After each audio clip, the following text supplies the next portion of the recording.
What's up, everybody? Noah Kaser back here for another episode of Noah Kaser Live. I've got some guests here. I had to have some guests on. It's a big show, piled lineup. Everything just dropped today, it seemed like. So it was a perfect day to have a big panel. So let's get into this first. What is this Sunday, gentlemen? Oh man, the Oscars. About time. I've been waiting for this weekend. Oh, I didn't even. It's this weekend. Holy shit! Well, this past week was the second biggest award show of the entire year. We had the BAFTAs. They don't really coordinate with Oscars so much in the past few years. Critics' Choice does, but Golden Globes, as we've seen, doesn't make a whole lot of a difference. They like to start trends. Well, let's get into this first. This weekend was the Screen Actors Guild. For somebody who doesn't know, I had somebody who tried to tell me this was the Oscars. I'm like, you are stupid. No, it is not. Great. Thank you. They said, this is the Oscars for actors. You can believe it if you want to. We had a lot of things happen at the Screen Actors Guild. So we're going to go over everything here. I'm going to ask these guys what they think. But did you guys want to go into the TV categories or just go right into the movies? I don't give a shit about the TV shows. I didn't watch a single one. Yeah, last year was horrible in terms of TV. I skipped over Shogun. I skipped over pretty much everything that came out last year. I think I watched I two. think I watched like 2 or 3 shows last year. I did watch like half of The Acolyte, and I'm goddamn ashamed of myself, but I did. I'm ashamed of you too. Anyways, we're going to go into what won the first award. The first award they announced on the red carpet, which was... It was fine. The red carpet's fun. But the first award they gave out was Best Action Performance by a Stunt Ensemble in a Motion Picture. It went to The Fall Guy. Do you guys think this was the right move? Yeah, I do. Yeah, for sure. Why the fuck is Wicked on there? There's no action scenes in that movie, bro. I think it was only nominated for some of the stuff that went on in Defying Gravity, but even then, I loved Wicked, but there's other stuff that could have been nominated. Yeah, that's not action. That's dancing. But okay. What if they put another action movie in there instead of the musical? Exactly. Like, I didn't really enjoy the film, but Monkey Man would have been a good one to see up there. Yeah. The bathroom sequence. Yeah. Right. Yeah. But I totally think that Fall Guy was a good pick for sure. Mm-hmm, Yeah. definitely. 100%. Going back Unless up they here, count unless they count choreography TV series in the stunt category. That'd be the only other thing that would make sense for that category, I think. Mm-hmm. Well, I mean, for all these shows here, Shogun, The Boys, Fallout, House of the Dragon, and The Penguin, I think that was a nice bit of shows there that had the most action scenes and the most choreography with it. If they went with something like Agatha All Along, I think it would have been a bit of a stretch. Yeah, but for House definitely. of the Dragon, having to be on those scenes where they fly, Penguin completely makes sense. Shogun, swords, fast fighting, 100% makes sense. Fallout's a bunch of shootouts, supporting yeah, actor. that makes sense. I did actually watch one episode of Fallout. That makes me I did same. I was gonna. It was like during one of the last weeks I think school that year, and I was like, I'm gonna binge watch a lot of this show, and I made it through one episode. I want to finish it or restart it before season 2 comes out, but I'm working through Last of Us right now, so which I'm not complaining. Last of Us is, oh my god, it's great. Mm-hmm. But yeah, we have motion picture supporting actor. No surprise here. He swept the whole season. Kieran Culkin, I'm going to be saying he's going to win that Oscar. It's his year. He's sweeping. He deserves it, but no surprise there. Drama. TV show. Yada. Jesus criminy. There we go. Supporting actress. Good. Okay. She wasn't that This is where I have something to say about this, because I saw this report. What is the main thing that Amelia Perez is going to win at the Oscars? There's 2 that has the best shot. best original song, and I guess that. But and song. Monica Barbara was better.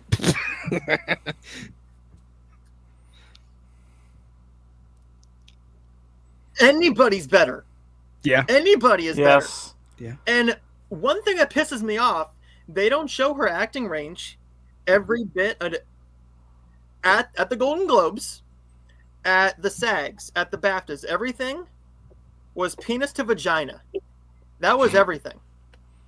I don't know if you can see me or not. Yeah. Mhm. I'm sorry, but why the hell I don't know if wasn't you can Margaret see me. Qualley nominated? Right. Exactly.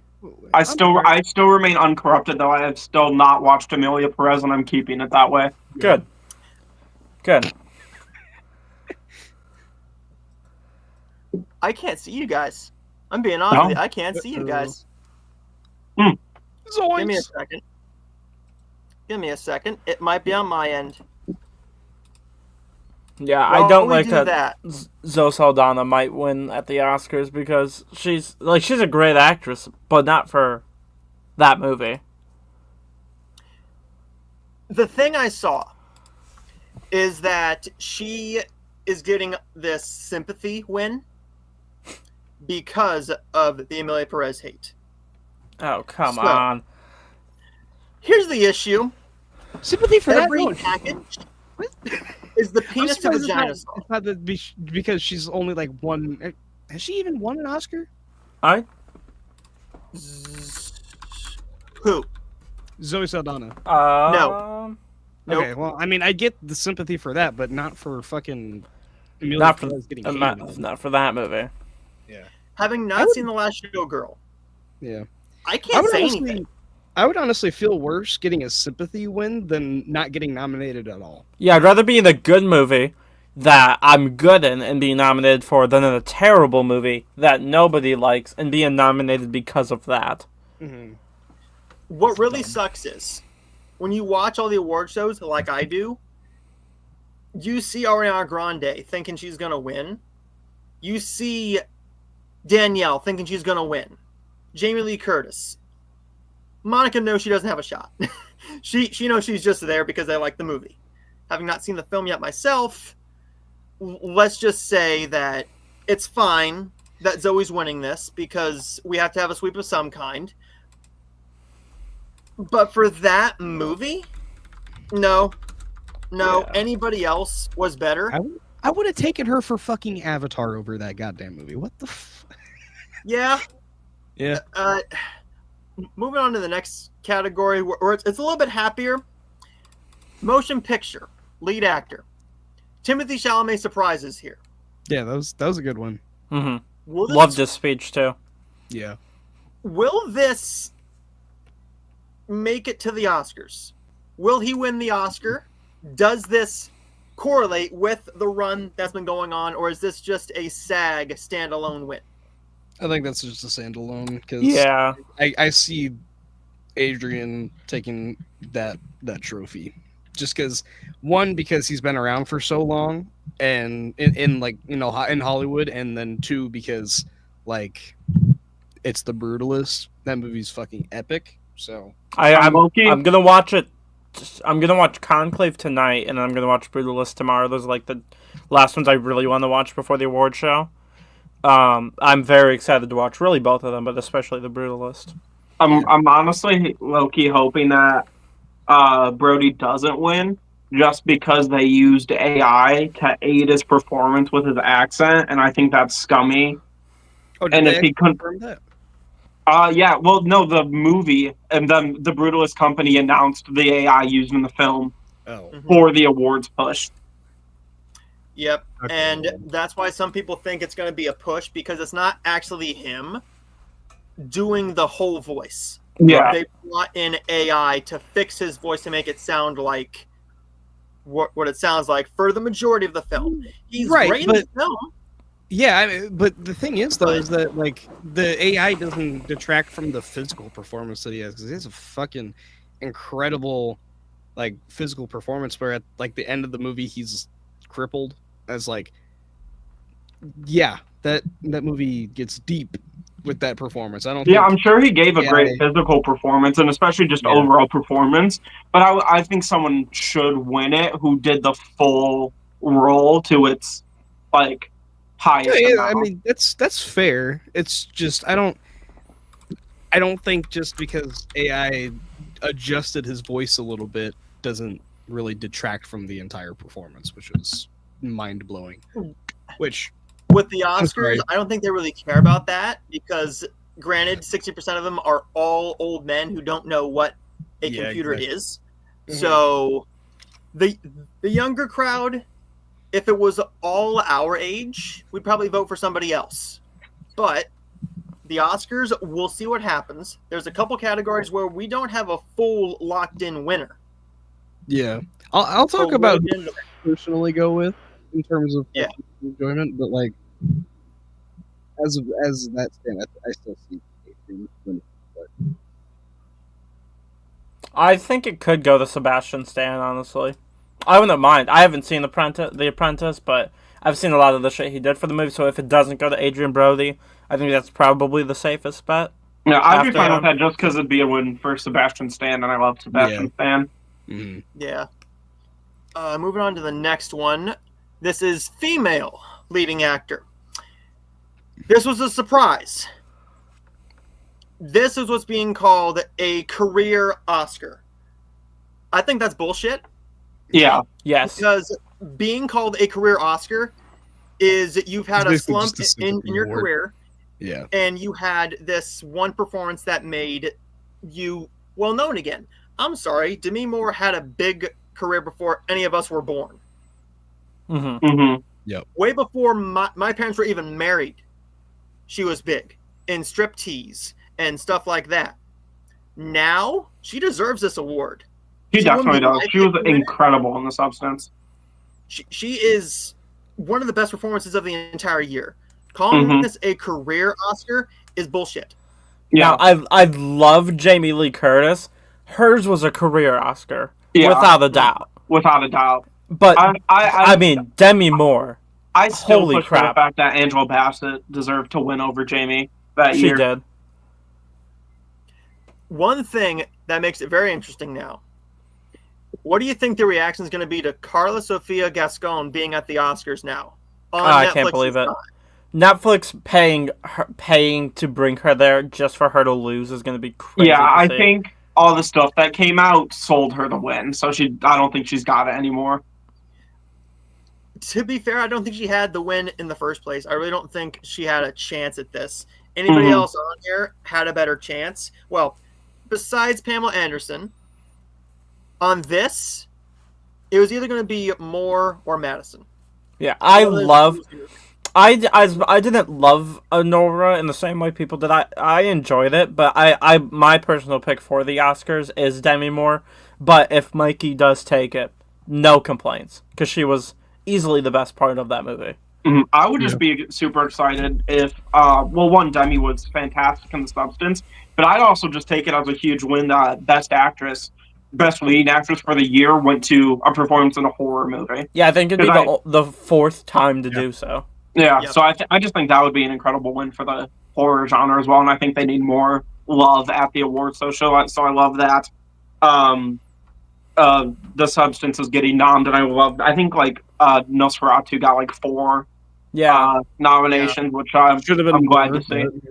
but- I would have loved Best Picture for Nosferatu. I think it should win cinematography. It was my favorite looking movie of 2024. Where the Yeah. fuck was Winnie the Pooh, Nominated Blood and for- Honey 2 at the Oscars though? Like what the hell? Overlooked? Snob? Yeah.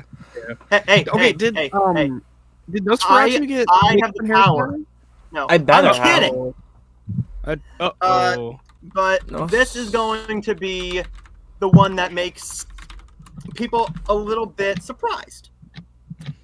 There's 2 things that have to happen for this next one to win Best Picture. There's a 1 and a 2 now. Honora's still number 1 for right Mhm. now. Mhm. But number 2 is Conclave. The SAG solidifies it. Winning Best Ensemble Oh. usually correlates with this. Now, the thinking is when it wins the screenplay Oscar, That's one of the categories you have to win. In years past, you had to go with a performance. Ralph Fiennes is not winning this. He's not winning the Oscar.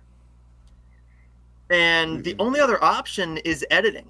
So if editing, which usually does correlate with Best Picture, if it wins screenplay and editing, if Honora does not win director, screenplay, or actress, Honora's out and Conclave wins the Best Picture.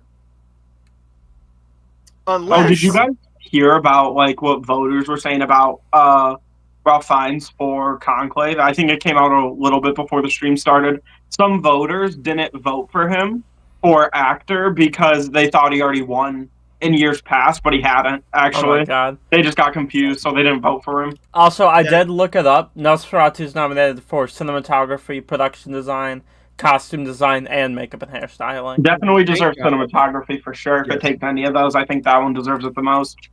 I would also personally say that like Bill Skarsgård should have been nominated because Agreed. Unrecognizable shit in that movie. Mm-hmm. Gav had mental. to remind me that was Skarsgård because I completely forgot. I mean, I went in knowing it was Skarsgård and I was like, "What the fuck?" I was like, "There's no way." Too. I knew it was Skarsgård. I just forgot because of the performance in it. They heard the real Count Orlok and had to just come up with a name, and they just pulled his. Yeah, we'll get into that more with the Oscar talk here in just a little bit. Yes. But Gavin and Cam haven't seen Conclave yet. Right. Mike, have you seen Conclave? I saw it in theater. Yeah. Okay. Do you think that it's a good pick for the Best Picture win over something like The Substance, which is not going to win a screenplay Oscar? It's not going to win a director. Right now, it has makeup in the bag. It's winning the makeup. And Demi Moore is its best shot. Do you think that makeup and actress is enough to push The Substance into Best Picture over editing and screenplay? In the sense of an Oscar voter in your mind? Honestly, no. But also, I could see, because Conclave, to me, is like the least flashy of the Best Picture nominees, honestly. That and like, I'm Still Here, like the least, like stand out to me at least. They're great movies. It's just, I don't think they really stand out among the rest.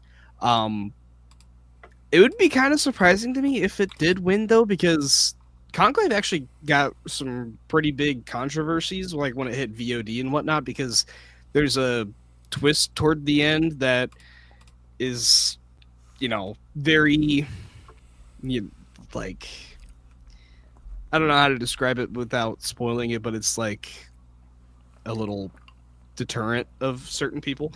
But I would be surprised if it ended up winning, though, like Best Picture overall, because it has that added controversy, plus it's just not nearly as flashy as the rest of them. Like, honestly, since I saw it in the theaters, I loved it when I saw it in the theaters. I honestly don't remember a whole lot about it besides Ralph Fiennes being in it and being great, but yeah. Well, there was that. We're going to get into the full quick Oscar predictions later. But what do you guys think? Do you think that Conclave was a worthy winner of the Ensemble Award? Where this is the second award show in a row where Conclave didn't win any awards on that night, but it wins the Best Picture in that category. Honora didn't win anything at the Critics' Choice, and it won Best Picture. So we have a number 1 and a number 2 and a number 3. Right now, it's Honora at number 1, Conclave is 2, and The Brutalist is 3. So if Corbet wins director, if it wins screenplay, and Adrian Brody wins actor, that's a lock. That's a lock, yeah. That's it. So whatever wins the screenplay later in the night, that's it. But you got to pay attention to editing. Editing is a big factor, but we'll get into that in just a little bit. Let us know your thoughts in the comments down below. Going to the comments really, really quickly. Who do we... Okay, here we go. Hey, Sav, what's up? Name. What's up, Sav? It's very late over there. I appreciate you coming to the stream. Crazy name. It's the bros in the house. Yes, it is. Yes, sir. Yes, sir. Dude, what's up? I'm going to disagree with you, Michael. Cynthia Erivo will win. Fuck no. She won't. Okay, No, and then he she says, won't. "I can't say because he hasn't seen any of the films." Then why are you fucking saying that? To be fair, this film was mostly a Glinda show. This is her flashy performance. The If second Yeah. part of anybody Wicked- wins, it's her. Yeah. I think Yeah. that's pretty safe to say. I Yeah. thought Cynthia was great. I loved Wicked. Against the other contenders. Can you remind me who's nommed with her? I can't remember for the life of me. Yep, I'm gonna pull it up right now. I got it right here. Best actress we have. Okay, we have Erivo, Gascon, Mikey Madison, Demi Moore, and Fernanda Torres, and I'm still here. Yeah, for Demi being in there alone, Cynthia doesn't deserve the win. Yeah, no. I thought she was great in Wicked, but I didn't think her performance was like as legendary as like people were saying it was. Like she was really good, but it wasn't anything like too special to She me. fit the movie very well. I'd say Ariana went a little overboard. I think Yeah, I would say she was really the same delivered. And with the second part of Wicked, wait till you guys see what actually happens. Because as somebody who knows the musical and knows what happens, then we can talk about Cynthia winning next year. If you Yeah, want to Yeah, I'll say- I know bits and pieces of Wicked stuff from a few years back, and I could see Cynthia dominating next year's. I only know one thing about Wicked part, like the second half of Wicked, and that's what happens to Fiyero. I won't say what it is, Yeah. but I know what happens with him. I don't know shit. I will say, hearing what the actors are saying about Wicked Part 2 and what everybody's saying about Wicked Part 2 who made the film, I could see more conversation happening during next year's Oscars for Part 2. We're just don't definitely really going to care. talk about Wicked. we're going to keep on bringing up Wicked for good until next year. If it sucks, if the movie's bad, all that goes out the window. If the second part doesn't land, it doesn't matter how good Erivo and Grande are. They're gone. Now, it probably won't suck, excluding what Mike will think of it, but No, I don't think it's terrible, but like I don't care. it's not for you, I don't which, I mean, No. Yeah. hey. But a couple more comments. Yes, you you do. need to see It's good. Nora. No? It's really good. And then he says he wouldn't mind Demi winning if Erivo doesn't win. Erivo doesn't have a shot this year. The next year, maybe. Maybe. Wait for the Because- trailer come June. Because this year, 2024 was very competitive, I think, for Best Actress. I don't know, off the top of my mind at least, what's going to come out for this year. I feel like we could see Ariana and Cynthia back for nominations next year. There's some thoughts with that. I have a feeling we'll get a lot of Wicked love next year.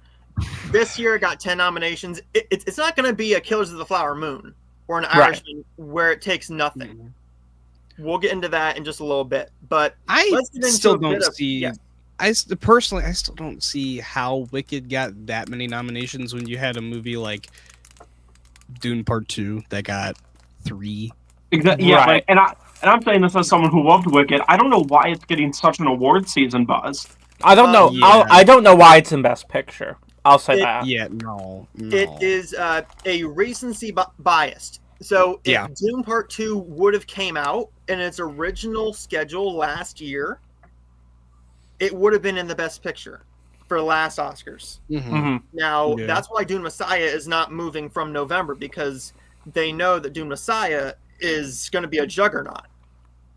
Yeah, I haven't read the book, Dune Messiah. I know it's a very mixed book. it's gonna We'll be see big. what happens though. with it. Yeah. But- Denise gonna kill it again. I'm Yeah, certain. Part 2 did, I think, over double Part 1 did, at least box office wise. Yep. Yeah. I think it's a much better film, too, if I'm being completely honest with you. I It's love a- both, but there's a crazy step up from Part 1 to Part 2. Yeah, Rewatchability as well. I think Dune 2's pretty overrated, but I thought I did think it was really cool, and I did think it was better than Part 1, and I think it deserved more awards push than it got, just because there was a lot of really cool stuff in there. We'll get into that with the Oscars, but very, very quickly, we'll go into a little bit more of Conclave, sort of. we're going to start off with John Lithgow has now confirmed he's playing Dumbledore. So, first off, are you guys Harry Potter fans, or are you? I haven't seen a single movie. I've seen the first 2 Fantastic Beasts, but that's about as far as my knowledge goes. I read like half of the first book a long time ago. Like I was in like 5th grade, I think. And I liked it, and then I lost my copy and just gave up. I will say, I know some of the things that happen, or some of what was originally we had with Dumbledore, right? That's his name? Yeah. I think John Lithgow is a really good pick for what I've seen of that. I think he can add something new, because I just love him as an actor. So, what I think I'm with Michael. I'm not a big Harry Potter guy, so I don't really give a fuck at all. Okay, so here's what makes this really huge. Back then, barely anybody knew half those actors. Barely anybody knew who a Maggie Smith was. Who was the core audience for it. Now, their parents, their grandparents, they knew Smith. They knew everybody else. We didn't know the kids. The kids are going to be complete unknowns. Yeah. What you do here, there's been talk of Cillian Murphy playing Professor Quirrell. He's a big enough actor. That's a 1-season commitment. I could see him doing Snape, honestly. There's actually another talk going on that I saw earlier that they're talking to Adam Driver. Because he kind of looks like him more. He's got the look. Mm-hmm. Yeah. He's got the look. He's played British. Yeah. And he can actually do a lot more. Cillian Murphy doesn't like TV series that take this long to shoot. I mean, sure. That's me. He's done a couple of series, but he normally likes his movies. It's a quick in and out shoot, and he spends time with his family. With this, it's 1 season per book. So for him to play Quirrell, that's perfect. Snape, Adam Driver, I mean, talk about a guy who can play anything. He was probably the best part of Megalopolis. His performance was pretty good. I honestly think he's the best part of the new Star Wars trilogy. So, and you're right about that. Yeah. Yeah. Yeah. I will say, I might watch this new Harry Potter show because I'm curious. I think it'd be interesting, especially with how reviewing things. It'd be interesting to go into the new show, not reading the books, not watching the films as well, and just kind of experience it for myself. But that's going to be a long show. It's probably going to be around a 10-year commitment or something like that. With 8 seasons, they're going to be costly and hard to make. If we look at how terrible Stranger Things is at getting things out consistently, it's going to be crazy. And it's 8 books or something like that. So it's 7 books. So it's 8 seasons or 7 seasons of a TV show. Yeah. I keep because I forget they did the last Harry Potter as 2 movies. So. Yep. Yep. And what they've shopped around is what the showrunners want to do, and HBO has given them the green light. Is they want to shoot 2 seasons back to back. So they want to shoot 1 and 2 back to back, and then the next year do 3 and 4, and do that until you get to the last. Because everybody can still work on stuff. It's a long shoot, but they can still do all their schoolwork as kids. They can spend time with their friends and family on holidays. They can do everything and just do 2 seasons of a TV show. Don't do what Stranger Things does and take. God, we're going on almost 10 years. I think 2016 was season 1. Yeah. So about to go on 10 years, and it's 5 seasons of a show, which is ridiculous. With a maximum of 9 episodes per season. I kind of get it though with season 4 and 5. Because they're shooting 8 to 9 movies a season with how crazy. The runtimes of it, season 4 were batshit. They were ridiculous. No episode of TV needs to be 2.5 hours. Yeah. I'd love season 4. Yeah, just make a movie. They know that their audience is there for it. Right. I'm there for it. I sat and I watched all of it. Yeah. I'm gonna complain about the runtimes for season 5. But when it comes out, my ass is going to be there watching it, so it doesn't really matter. Well, it should be like a 4-hour finale. Oh my god, that'd be bad shit. You'll see people shit. Everyone shit back in 2018 when The Hateful Eight came out because it was 2 hours and 45 minutes. So what did Netflix do? They made it a They made Netflix series. Mm-hmm. Yeah, I That was remember. honestly the better version. I was like, oh, they made a extended cut. That's cool. And I went on Netflix, and I was like, wait, I thought it was a movie. It's a show. They made an extended cut of a show. I didn't realize that they cut the movie into an extended cut to a TV show. Yeah. So, I mean, that was interesting for sure. It's an interesting way to do it. I think it's very interesting, but we're going to move into the next topic, which is the main topic of this whole entire show. Okay. Let's just have a little bit of a party here. Because something was announced earlier yesterday in a rumor. Then it was confirmed today. Let's party that Kathleen Kennedy is stepping down from Lucasfilm. Let's fucking go! But before we party, let's acknowledge this. She is one of the greatest producers in Hollywood ever. Was. But if there was a Mount Rushmore and a Hall of Fame, she'd be up there with everything she's produced and done. Mm-hmm. Everything she's done. Step away from all the Star Wars shit. She can't run a studio. We'll get into that in a minute. Everything she's done, she's a first ballot Hall of Famer in Hollywood. Yeah. I mean, you look at, like, you go to Google and you look up her name and you see what she's produced. It's wild. Everything from an action film to Hook to a period piece. Yeah, you got Lincoln in there. You got Color Purple, OG, South Park. What the fuck? Yep. What? She's done everything. She produced South Park joining the Panderverse. Yep. Oh. Which I don't know what that is, but she produced something South Park. It's a short. It's a 50-minute like short film. Oh. Yeah, they basically the whole gist of it is they gender swap the kids. So Oh. yeah. Oh. Yeah. But okay. Yeah. Let's get into this. So this is coming to us from Slash Film. Star Wars boss Kathleen Kennedy expected to leave Lucasfilm by the end of 2025. It's an end of an era at Lucasfilm, hot on the heels of the Broccoli family ceding control of the James Bond franchise over at Amazon. Yet another long-standing. Did I just lose everything? I lost everything. I don't know if you can still see me. Yeah, we can see. I can see everything. I can see the Slash Film thing. I can see you. I can see everything still. If you can read it, go for it, because I can't. Yeah, I can do it. It's not letting me, because I think I'm controlling a screen. Yeah, so yet another long-standing institution is about to be rocked by behind-the-scenes change. Kathleen Kennedy, the prolific producer who worked hand-in-hand with Steven Spielberg for several decades and who recently spearheaded both the Indiana Jones and Star Wars properties, is reportedly set to leave Lucasfilm by the end of 2025. Happy fucking New Year's. In a major development, the news was first reported by Matthew Bologna of the Punk newsletter and subsequently picked up by outlets such as The Hollywood Reporter. Okay. Before we tear her apart, there's a couple good things she's done. She gave us The Force Awakens. That's the first thing she did.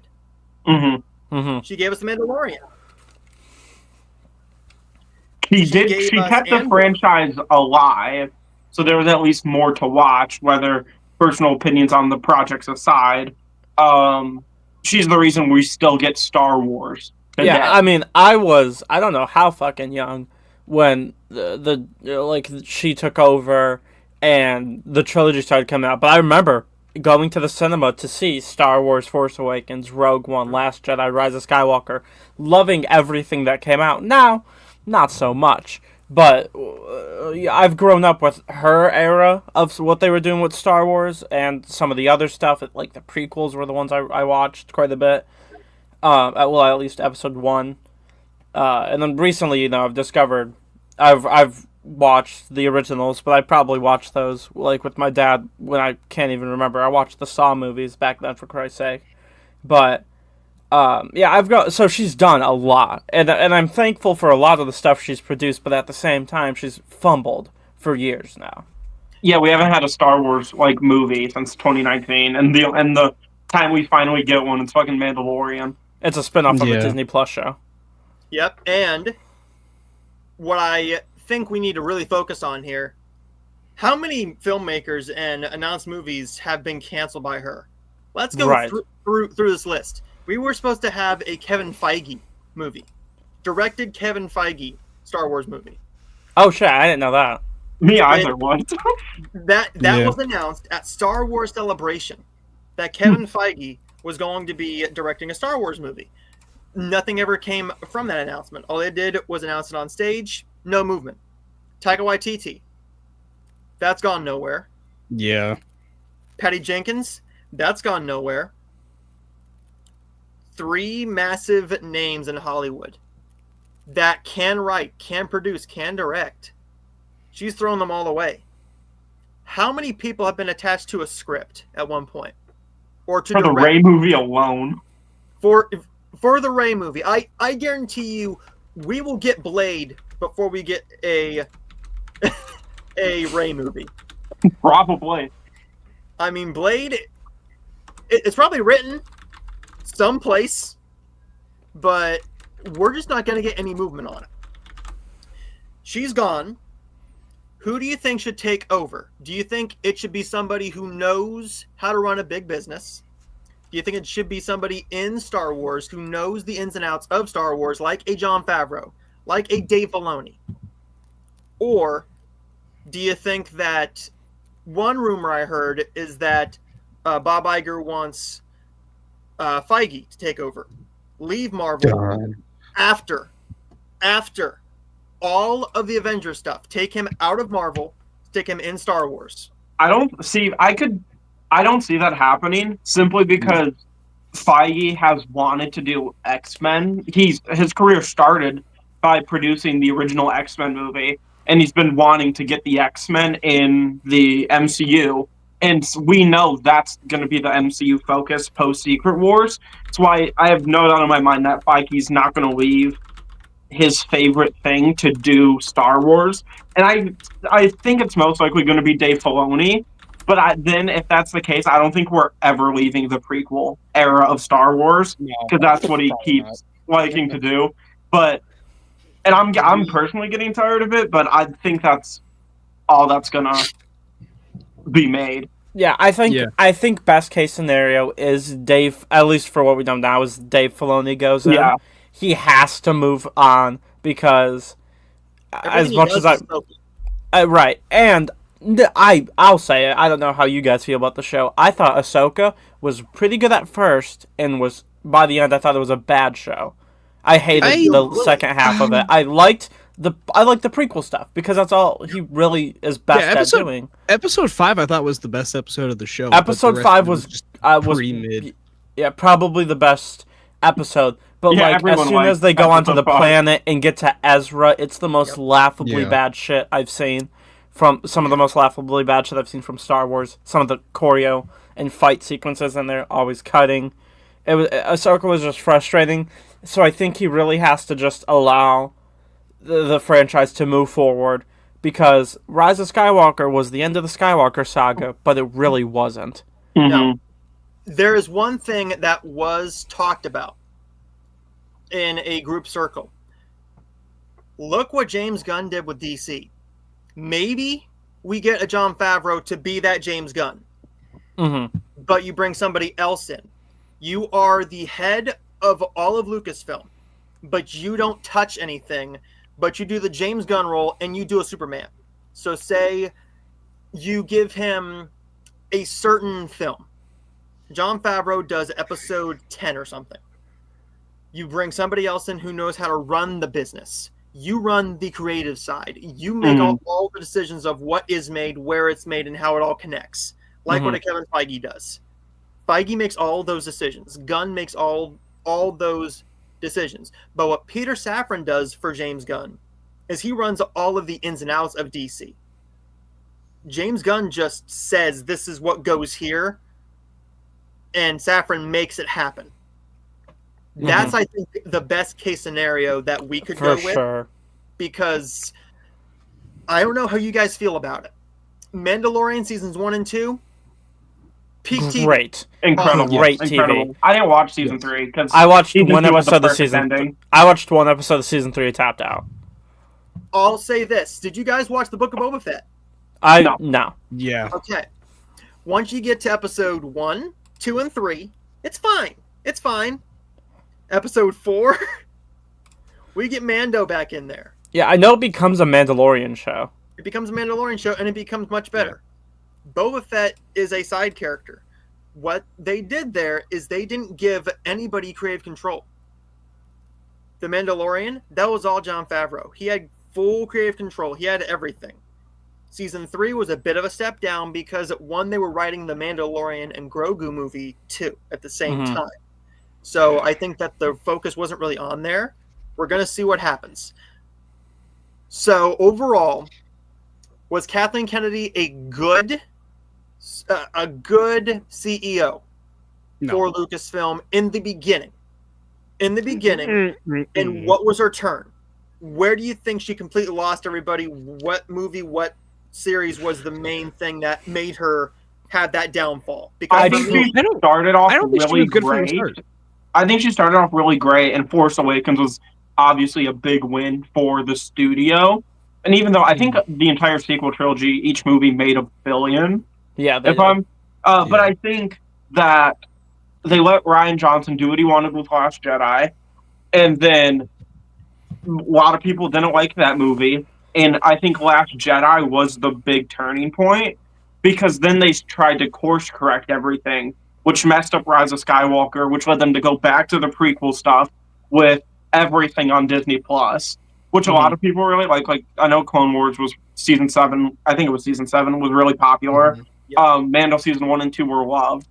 And then they just gradually started to decline over time. And I think it was the reception from hardcore Star Wars fans to Last Jedi that really sank the ship. I agree. I think Last Jedi was the real thing. As much as I think it would have been best if not John Watts. Oh my gosh. Who directed Star Wars Force Awakens? J.J. Abrams. J.J. Abrams, that's the name. I really think they should have just let him do all 3. But they gave it to Rian Johnson. Continue that. The problem is that they kept backtracking and erasing what they kept doing. I think I'm with Camden on this, that it really, like, there were cracks throughout since Force Awakens came out, but it really started to, and I enjoy Last Jedi somewhat. I think it's okay. It's definitely not great, but they committed to something and then they instantly backed out. That's the issue with her in Star Wars in general, is that they just kept retracting everything that they were doing, even down to announcements. Announcements would come, as we said, and then bam, nothing happens. And like, from no what I can remember, I like The Last Jedi, but I'm not going to like stand on that hill because I don't think I've seen it all the way through since the theater. There is one final thing about her, is she doesn't have a plan. She didn't have a mapped out plan for series, for the trilogy. She never had a plan. And for a CEO, the head of a company, to not have a plan and not even collaborate with your artists about what a plan you think should happen, fine. The trilogy, regardless of what we think of them. I mean, in our group chat, some people hate some of the movies, some people love some of the movies. I'm a fan of Star Wars because I'm a fucking nerd. I don't care what you give me in the theater. All I want is those yellow words to pop up on there and the Star Wars music, and I'm sucked in. I'm 5 years old in that movie theater. I don't care. I'm like Cam in a Marvel movie. I'm 5 years old. Exactly. Give me shit going boom. That's what I want. With Star Wars, Kathleen Kennedy fumbled this. She had a good start with The Force Awakens. How is she going out? Maybe with Andor Season 2. She might be going out with Andor Season 2. That's the last thing she fully touched. That everything she had planned for it was in there. Mandalorian and Grogu will still be in the editing bay when she's out of there at the end of 2025. But This is in the rumor mill. She is said to step down. It's not confirmed she's stepping down. It's not on pen and paper that she signed that contract and it ends this year. She could still be going through the summer and until they find somebody suitable. It's not going to be like a Bob Iger, where Bob Iger said, I want Bob Chapek as this. He wants him as the new head of Disney. That's not what's going to happen. We saw what happened. He fumbled the entire company and cost them billions of dollars. Pissed off Marvel, pissed off Pixar, pissed off everybody. What's going to happen here is the board of Lucasfilm is going to pick somebody who they think is going to be the best fit for it. We'll see what happens. I'm looking forward to it. As a Star Wars fan, I hope it goes on the up and up. Yeah. Because, God, Disney needs big wins right now. That isn't what we're going to talk about next, which will be a hot topic, because I know you guys have seen that. But what do you guys think about this? Lucasfilm is losing its CEO. I think good riddance to her. Yeah. She wants to retire. She's not going to retire. She's still going to produce films, but she's done with Star Wars. She's not going to touch it anymore. What do you guys think about that? Let us know your thoughts in the comments down below. I will say really quickly, it is a very similar situation to what happened with DC. They started something, and as much as I hate Man of Steel and Batman v Superman, they got cold feet and they quickly shifted. Same thing happened with Star Wars. It's just, hey, maybe let the creatives you have doing their shit do their shit. Well, That's that simple. Speaking of doing their shit, going back to Disney for a second. Moana 2 was not supposed to be a movie. Moana 2 was supposed to be a sequel series. This was smart. Because what Chapek did is he just said, make as much as you can as fast as you can. Well, we saw how that worked out. We'll get into the last topic here in a minute, because that's the last thing that Chapek even touched in the Marvel world is Captain America 4. And why I don't think it's that big of a deal. That it's not flopping. Everyone's saying it's flopping. It's not flopping. It's not a flop. If it's flopping, you don't even make your budget back. Right. Sure, you don't do your marketing. But what did make its budget back? Well, it's coming to Disney Plus very, very soon. Moana 2. Regardless of your thoughts on the film, this film made $1 billion, with it being subpar to the first one. Lin-Manuel Miranda not being there to do the songs. So that magic is gone. Part of what made Moana was his songs. His songwriting. Yes. Besides Shine, or Shiny, or whatever the hell that song I think it's Shiny, whatever the hell that is. It's like it's Moana's scuttlebutt, pretty much. Yeah. That was the big of the movie. But everything else, How Far I'll Go, You're Welcome, everything was great. Yeah. It made $1 billion. Well, it is coming to Disney Plus on March 12th. I'm bringing this up because what the number one most watched movie on any streaming service for the past 2 years was Moana. Do you think that once we get to the end of this year, when Moana 2 is up there, the Nielsen's ratings come out normally about the second week of January for the entire year of the whole watch time.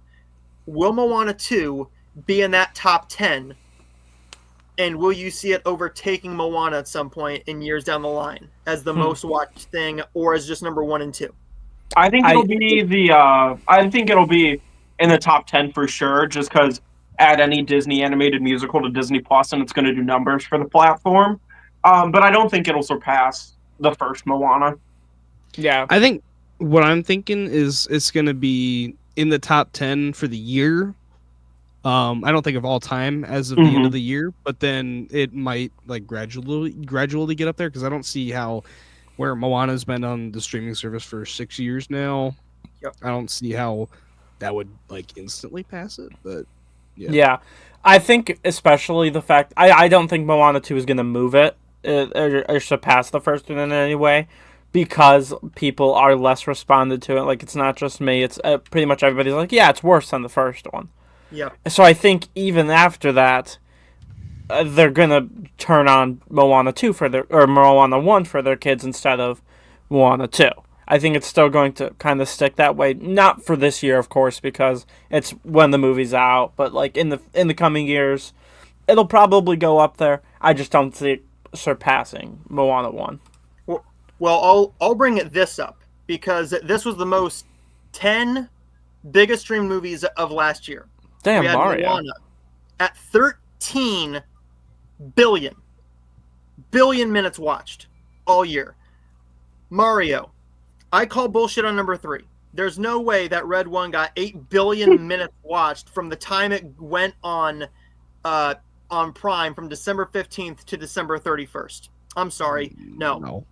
Trolls Band Together was number 4. Minions, Encanto, Frozen, Paw Patrol, Inside Out, and The Boss Baby. What makes this really shocking? Take a wild guess what the number 1 series was, and how big of a jump did that take? What platform? Can we guess? Can we know the platform before we try to think? Disney Plus. Okay. Oh, I have no clue. I don't know either. This is not our demographic, but we know what it is. It's Bluey. Oh, Bluey was the no, most okay. series. Yeah, Duh. Okay, yeah. that makes a lot of sense. But look at this fucking number. Look at that number. Jesus. Oh my. 55 billion minutes watched. Wait, hold on. Grey's Anatomy at number fucking 2. What? That's why it's on like. That's why it's on like Hey. season 57 or something. Dude, the moms yeah, gotta yeah, keep yeah. gotta keep busy in their time. My mom watches Grey's Anatomy, I think. Anyway, I don't know who else watches Grey's I don't know Anatomy. anyone who even watches it anymore because they're on season 20 fucking 9,000 or something like that. I don't know. Here's And like they've recycled here's so many why. fucking plot lines. I don't get it. Here's why. Do you guys have a comfort show? Yeah. What is your comfort show? I'm gonna be honest. No. I have like 4 comfort shows. Honestly, probably She-Hulk. I'd probably watch that show the most. God, I Okay. don't know. It's better than Grey's Anatomy. I'm not arguing. I'm not Okay. fighting Okay. anyone on that. Okay. I'll, Yeah. I'll tell you If why. anything, South Park. I don't know. I'll tell you why. It has that many seasons. When you have a girlfriend, they're gonna have you watch that damn shit.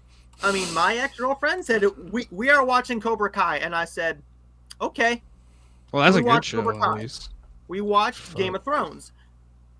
We did that. If she wanted to watch a movie, we Shit. watched that.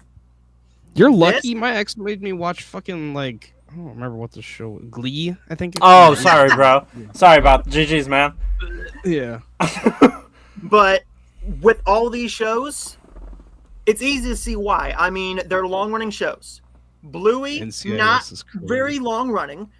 Grey's Anatomy, Family Guy, Bob's Burgers, NCIS, Young Sheldon, Big Bang Theory, Law and Order SVU, Criminal Minds, and Okay. SpongeBob SquarePants. The thing about Young Sheldon is I don't think actually that came from like Netflix Netflix, Max, Paramount Plus. I think that No. more or less came from like TikTok because that was huge Fact. on TikTok when people would just like do the show on top and the game underneath it. But Yeah. That's How I watched most of the show, I'll be honest.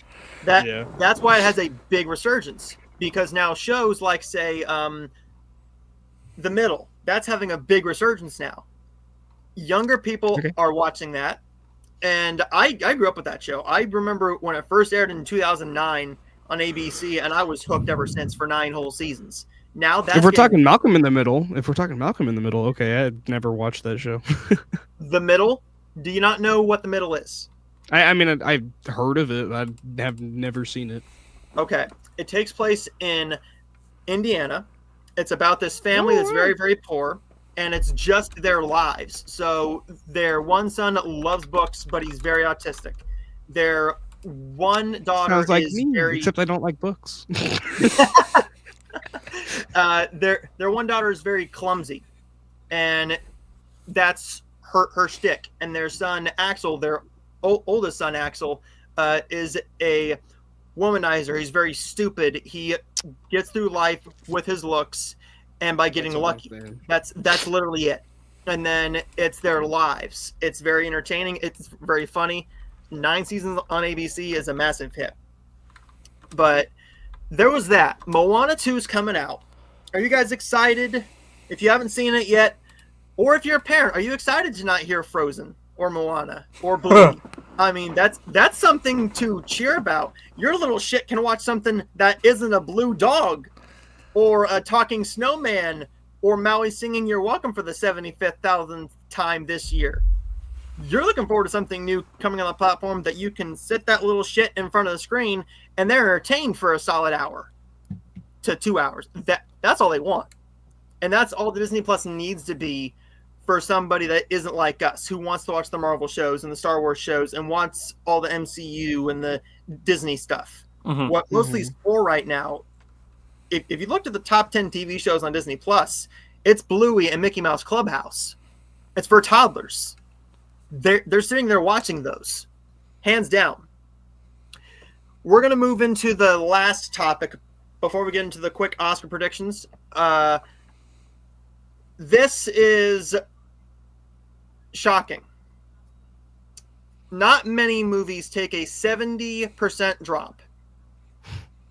We're rounding up. It took a 68% drop. Captain America 4 takes a huge drop in the second weekend. Now, I'm going to go to somebody who's seen this film more times than I was about to say, no thanks to this guy over here. Yep. I'm sorry, Marvel. I did my part. I'm sorry. I tried. I'm going to go to him because he's the biggest Marvel guy I know. He will praise anything that Marvel does. I praised She-Hulk like 5 minutes ago. So, Glazer. I mean... Glazer. You are just a glazer. I have a Madam Web poster right there. I don't even like that movie. Glazer. Yeah, of course. Hey, how many times have you seen Madam Web? I have a big Hugh Jackman over there. Glazer. No, I'm just kidding. I would be concerned. I would be concerned if Hugh Jackman knew you had that. I would be a little concerned for my safety, and I dare you to take that to New York. I'll try. Cam, I'll take I'm it coming off over my wall, there. take it to see, Cam, from New York from whatever his show's called. I forgot. I'm coming over there, and we're doing a blacklight test on that bugger. No. No, please, no. Hey, family friendly here, you fuckers. I'm kidding. Oh. I'm kidding. This is not the Hallmark show. We can swear here. Family friendly, fucker. So with this, we're gonna bring up the numbers. We're gonna tie this in the box office together. That way it saves time. So going down here, Monkey. 68% drop, $28 million. That's not bad. It's not the biggest drop they've ever taken. That's with the Marvels. That took like a 70% drop, 75% drop. Yeah, I think Brave New World's the third highest drop for the MCU. Yes. Shit. I want to ask you guys, what's the top that this makes? What's the biggest amount of money you see this going? 500 grand. Yeah. 500 probably. Yeah, I think it's hitting 500 mil. I think it's gonna hit 500 and then. Why did I say grand mil? Yeah. 500 and then slowly kind of fizzle. I think at least it does like 400, maybe something around there. I loved the movie. I've watched it because I haven't said this on the stream yet. I've watched it 6 times so far. Yeah. I've seen it 3, so not nearly as much. I am not at all surprised that this happened with this movie between the misinformation that surrounded this film for the past like 3 years, the racist crowd that doesn't think Sam is Cap, and just the reviews and bad word of mouth right away. I knew that the second weekend was gonna take a big hit, which is unfortunate because I think it's a really great movie, and I really think Anthony Mackie deserves a box office win for his first leading Marvel movie. But I'm not surprised at all with the uphill battle this film had to fight since its inception. I didn't even love the movie. Why the hell did I see it 3 times? I don't know, man. I liked it, and my opinion has not changed. Do you think, as someone who hasn't seen it yet, do you see the Chapek touch on this? Do you see everything that they had rushed? Honestly, a little. I feel it in the first 20-ish minutes. The opening action scene, you can feel, okay, this was a reshoot. But when it gets out of there, and sure, you can kind of tell Giancarlo Esposito was a reshoot addition, but it's not in the way where it's like, oh, he's out of place. He still fits in the movie. Like, when people were talking about it, I thought I was going to really feel it. And, again, there's those little bits and pieces. But overall, it didn't bother me. I wasn't like, oh. I'm surprised that the reshoots actually made it less convoluted with the Serpent Society being in it, because we originally were going to get, like, more members in it than just Giancarlo. Like, I even have for McDonald's last year a Happy Meal toy of the character Diamondback, who's not in the film. There's no hint of her being in the movie, because they cut her out. Like, Seth Rollins, the wrestler, was going to be in the film as one of the Serpent Society members, but they cut him out, and they replaced what was going to be the Serpent Society in the film with the new Serpent Society stuff, which I think made it a bit cleaner, but maybe we'll see them actually play these roles in the future. But you can tell there were reshoots done. I'm not going to argue that there were reshoots. There weren't 6 months of reshoots. Like World of Real reported there were 22 days of reshoots. But this just overall, this film had an uphill battle to fight. And I hope it is a bit of a success, because I want to see Anthony get another Cap. I'd love to see him get a Cap trilogy. But this news is not surprising to me at all. I will say, I think what could have helped the film's box office is, oddly enough, if Red Hulk wasn't in the trailer. Agreed. If they marketed the leader as the main villain, which the leader, not in the movie very much, but if they marketed him as the villain and Red Hulk was a surprise, I think that would have been really good word of mouth for the movie. Yeah, well, Red Hulk was supposed to be a surprise, but McDonald's messed it up with the Happy Meal toys, because the film's original release date was, I believe, July last year, and Deadpool took that slot. And the McDonald's Happy Meal toys came out, and they had Red Hulk in it, so Marvel had to be like, oh, people will find out about it already, so we'll just have him be in the marketing. Yeah, because when you watch the movie, you can tell they're building to that reveal. And I still think, knowing he was in it, like, I knew he was going to be in it for a long time because of crew merchandise that was given. But even then, you can tell it was a reveal. But I thought the build-up to it was still fun to watch, and Harrison killed it in the movie. Yeah, it's a fun reveal, but oh, man, it would have been so cool if because they even shoot it like it's like the reveal, having the like president box from the trailer and having him come up. That would have been so awesome if that was the first time thing, and like that movie. I think it could have done better a second weekend if the whole McDonald's situation didn't happen and they hid that. Why I bring this up is this is going to be a speed bump. The Marvels was a speed bump. That was a Chapek era thing.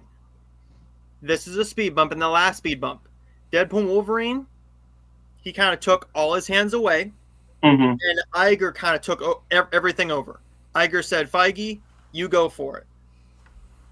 Ryan, go for it. Do whatever the hell you want. That's what he did. Feige had all the power back, and you felt that. That was MCU. You felt like you were in an MCU film, finally again, where you were in peak MCU, peak hilarity, peak action, everything. With the Fantastic Four coming out and Thunderbolts, what we've seen so far, this doesn't feel like a Chapek era Marvel movie. This feels like we have Kevin Feige's hands all over it. He knows what he wants.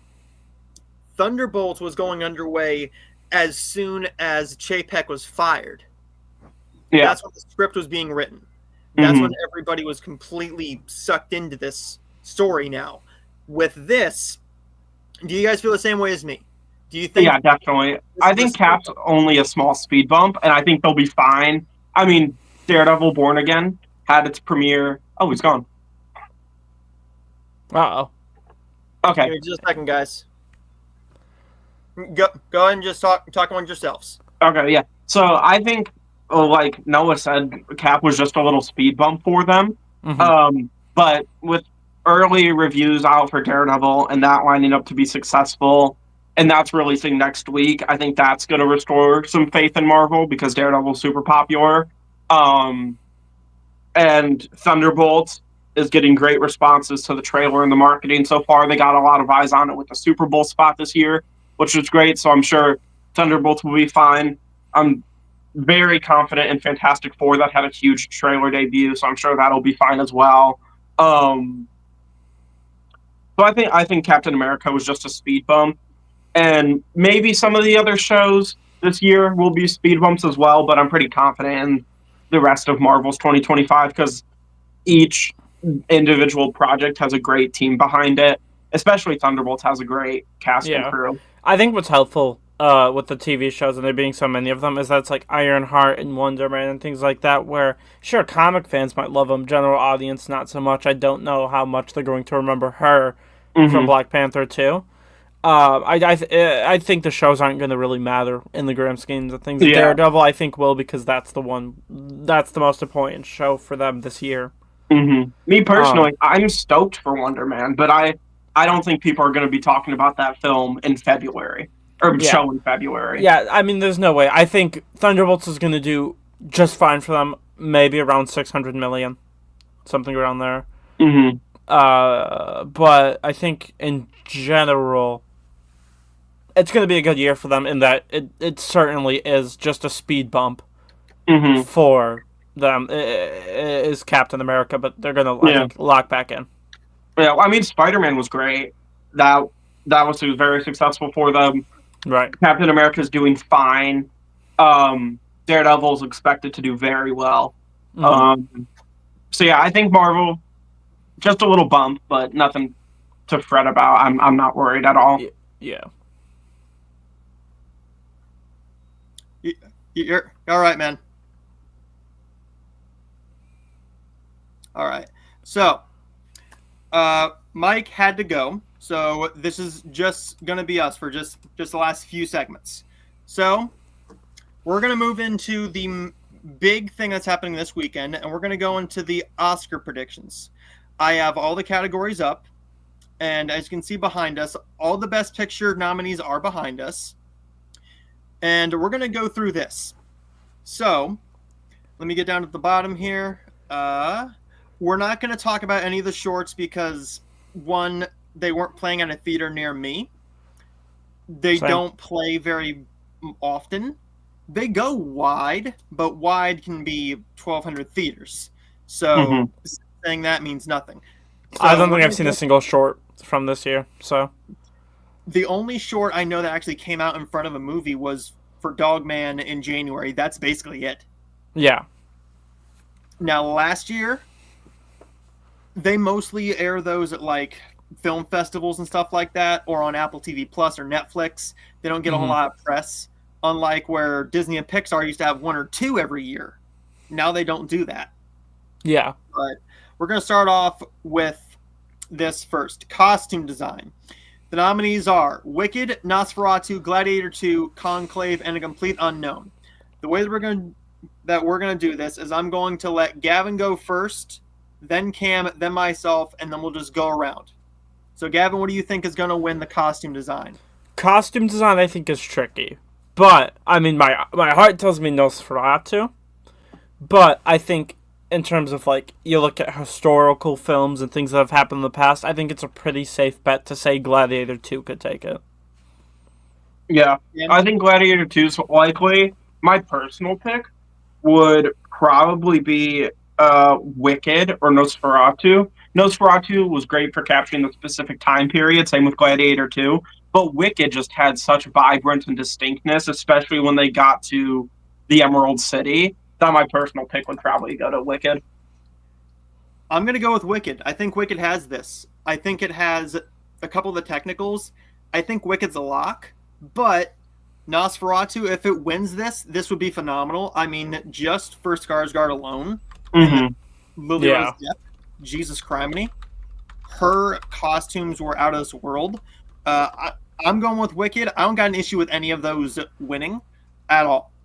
Makeup and hairstyling. This is a lock. The nominees are A Different Man, Emilia Perez, Nosferatu, The Substance, and Wicked. Gavin, what do you think is winning? I think it's going to The Substance pretty easily. I mean, the things in that movie is crazy. I think Substance That's my pick and prediction, really. Same with me. Easy category. Visual effects. Alien Romulus, Better Man, Dune Part 2, Kingdom of the Planet of the Apes, and Wicked. I think it's probably going to go to Dune Part 2, because gorgeous looking film. However, none of the Planet of the Apes movies have won, and those are groundbreaking visually, and I think the Academy could recognize that the trilogy didn't get it, so now's the time to do it. So I think Kingdom of the Planet of the Apes might take it. I'm hoping for Dune, and I think that's pretty likely. Just because I don't think there was an effect in that film that wasn't flawless. So I would probably pick Dune Part 2, and I think that's a pretty safe bet. Either that, or if Wicked sleeps. Maybe some Wicked love there. Shout out to Alien Romulus, but the reason I can't pick it is because of that terrible CGI Ian Holmes. Yep. That's what I was going to bring up. Because, yes, you fixed it on Blu-ray and on YouTube. We're talking about in theaters. That was my first experience with it. I'm like, what in the fuck is that? Yeah, I really enjoyed the movie, but as soon as he showed up, I was like, really? And it looks like that. And that's the only bad visual effect in the entire movie is him. Right. Yes, but you easily could have done anything else. I mean, Twisters would have been a nice touch there. Mm-hmm. Deadpool Wolverine would have been nice, but a lot of that was practical. Mm-hmm. With visual effects, yeah, Wicked. You guys know that I'm the biggest fan of Wicked. I mean, no. Now, the monkeys, yes, they look great. The flying looks great. But I think it has a better shot at another category. Yeah. Moving on to the next few categories. Production design. The nominees are The Brutalist, Conclave, Dune Part 2, Nosferatu, and Wicked. I think my pick and prediction is probably Wicked. Because of, like, you look at the train, you look at Shiz University, you look at Oz as itself, I think, and a lot of it was practical. I think it's pretty safe that it could go to Wicked. However, some of the stuff I've seen in Conclave is pretty impressive as well. Same thing, I mean, the Brutalist, a lot of it is the design. But yeah, I think my pick and prediction is Wicked for production design. I'm going with Wicked. I think Wicked takes it all. Like, the Emerald City had my mind blown during one short day. That was awesome. Wicked's got mine. Wicked is my pick as well. I'm bringing up the poppies. I mean, at the beginning of the movie, all those poppies. Yeah, that too. Uh-huh. That's dedication. The Emerald City, Oz Dust, everything. I mean, the library was phenomenal. Yeah. I mean, one of my favorite things in the whole movie. Now, if I was picking, Wicked would win most of these. Mm-hmm. But that's a general bias. Now, we can also say what we think should win and will win, but if I'm picking should win and will win, it's got to be Wicked. Yeah. Mm-hmm. Probably going to be the same thing for next year, but I think that the best two wins, the best odds are going to be for production design and costume design for Wicked. There's another one I think it could have a chance at, but I'm not sure. And that will be this one. Sound, we have a complete unknown. Dune Part 2, Emilia Perez, Wicked, and The Wild Robot. Funny, they're just putting Emilia Perez in there to get more numbers up at that point. Why the hell is that in there? I'm going Dune Part 2. Agreed. Fantastic sound on that movie. Genuinely terrific. Need we say it? Silence? I mean, that scene alone? Yes. Mm-hmm. That scene, the fight between Timothy and Austin. Yes. That sound design, along with the choreography, the cinematography, the natural lighting that they used. I don't know how they did that because there was no studio lighting. It was all natural lighting. Right. It just insane stuff. Yeah, sound easy. Dune Part 2. Yeah, for sure. Score. Brutalist, Conclave, Emilia Perez, Wicked, Wild Robot. This one's interesting because, again, I haven't heard the scores for the Brutalist or Conclave yet, at least individually, or have soaked them up. But excluding, the music from the film, Wicked's score complemented it well, and it was also just very good. So I'm probably going Wicked. Close second, though, is Wild Robot. Yeah, I've only seen Wicked and Wild Robot, but Wicked has my vote. Yeah, the score is great. I'm picking Wicked. What I think should win, will win. I haven't seen The Brutalist, but being in the Oscar circles, hearing it at a couple of award ceremonies, I'm going to throw it out there and say Brutalist. I'm going to say Brutalist. I'm watching that tomorrow, but, oh, God.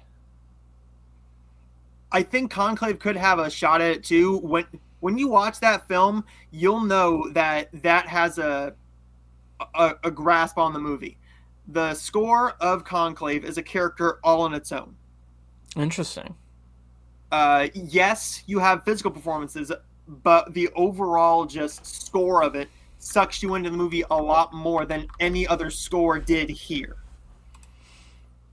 Music, okay, original song. Did you guys want to talk about this one or no? I haven't seen any of these movies, so I can't personally. The only ones I've seen from here is Amelia Perez, and both of those songs are some of the worst ones in the movie. So, okay, I'm just gonna go with the Oscar frontrunner, and it's gonna be El Mal. Yeah, they have a song. You can translate that. That's the song is called "The Bad." Yeah. Terrible song as well. Next up, we have film editing: Anora, The Brutalist, Conclave, Wicked, and Amelia Perez. See, this one's tricky because editing is something I do because I edit all my videos. When Camden has we have the short film coming out on March 1st. I edited that for any future projects that we do. I'm editing those, so I pay very close attention to editing and things like that. Now, I will say, I think it's pretty easy to say The Brutalist might get it. Films like that I see are typically nominated or win that kind of thing, and I've seen some stuff from The Brutalist in that category, so that looks to be pretty good. Wicked is edited very well, especially hearing John M. Chu. My personal pick is Wicked because hearing John M. Chu and the editor talk about what they did and why they chose to linger the to be continued then cutting at the end of the riff is very fascinating to me. My personal pick is Wicked. I see it going to The Brutalist. However, Anora, especially during the montage sequence when they get engaged and then later married, fantastic sequence. So I could see it going either way, but my pick is probably Wicked.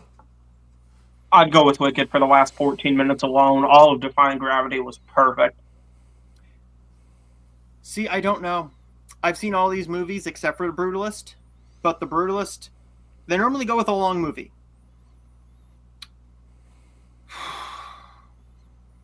I'm going to be stubborn and say The Brutalist, but I think Conclave has a shot. If Conclave wins this, like I said earlier, if it wins this and screenplay, you got to pay attention to Best Picture, because that's number 2. But if I'm picking, it's Wicked. If I'm an Oscar voter, I'm voting Wicked, hands down, just for all the musical sequences. Mm-hmm. Adapted screenplay: A Complete Unknown, Conclave, Amelia Perez, Nickel Boys, and Sing Sing. I'm surprised Wicked's not on here, honestly. So, the only one I've seen on this list as of tonight is Amelia Perez, and I'm not picking. What's it adapted from? It is adapted from a book. Okay, I did not know that. I'll just say from what I've heard about how good the screenplay is. Again, this is not really anything I can do, but it's probably going to Conclave. I think Conclave is a pretty easy choice for that one. Stone's my prediction. I haven't seen any of these movies, but I would vote for Sing Sing because I like Coleman Domingo a lot. So any wins for something he's in is a win for me. I will say I've seen a lot of the stuff from Sing Sing, like when they release those videos of like a scene and they have the script going with it. Love those videos. Really good script on Sing Sing from what I've read from it. I've seen all the films on here except for Nickel Boys, and Nickel Boys has no shot. No shot here whatsoever. It's a freshman effort. It's a nice effort, and it's very well done from what I've heard. Conclave has this, though. It's been sweeping all the adapted screenplay awards. Next up will be original screenplay: Honora, The Brutalist, A Real Pain, September 5, and The Substance. This is the one where you gotta watch out for Best Picture. Mm-hmm. As much as I love The Substance, I think it's going to Honora.